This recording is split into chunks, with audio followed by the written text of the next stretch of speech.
मी सातत्याने सांगत होतो की हे केलेले आरोप केवळ एक फेक नॅरेटिव्ह निर्माण करण्यासाठी केले जात आहेत।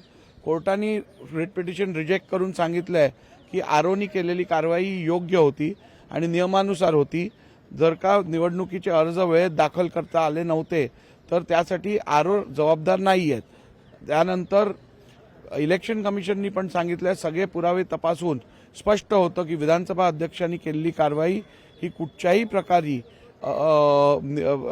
आचारसंहितेचा भंग करणारी नसून इकडे मोठ्या प्रमाणात आपण बघितलं तर कोर्टानी आणि हायकोर्टनी आणि आपल्या इलेक्शन कमिशननी स्पष्टपणे हे सगळे आरोप फेटाळलेले आहेत। सर, जसा तुम्ही सांगितलं होतं की तुमच्यावरती दबाव आणण्याचा प्रयत्न आर ऑफिसमध्ये झाला, आता भगवा गार्डच्या नावाने ठाकरे गट आहेत ते वेगवेगळ्या मतदान केंद्राबाहेर लोकांना उभं करणारे कार्यकर्त्यांना आणि दुबार मतदारांना ठोकून काढा असा आदेश दिले आहेत।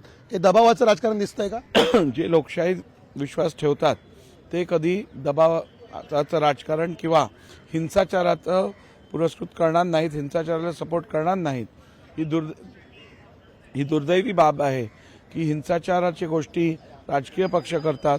100% दुबार मतदान रोखलंच पाहिजे, पण ते कायद्यानुसार आणि कायद्याने पुरस्कृत केलेल्या पद्धतीनुसार केलं पाहिजे। सर, शेवटचा प्रश्न घेतो। मुंबादेवीमध्ये काल ठाकरे कुटुंबीय दर्शनाला पाहायला मिळालेलं होतं। तुम्ही एकीकडे विकासाचे मुद्दे मांडता, दुसरीकडे भावनिक आवाहन केलं जातंय, मराठी अमराठी वाद पुन्हा एकदा उफाळून आलेला आहे।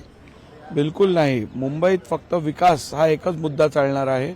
मुंबईकरांना विकास पाहिजे, चांगले रस्ते पाहिजेत, मेट्रो रेल पाहिजेत, ट्रान्स हार्बर लिंक पाहिजे, कोस्टल रोड पाहिजे, हे सगळं बघून मतदान होईल। मुंबईमध्ये कुणाचा महापौर होईल वाटतं? सध्याचं कंडिशन काय वाटतं? 100% भारतीय जनता पार्टीचा महापौर होईल।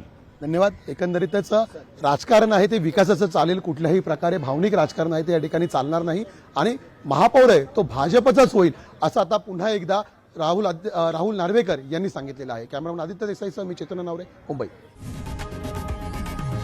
लोकशाही मराठी ऐका, पहा, जागरूक रहा।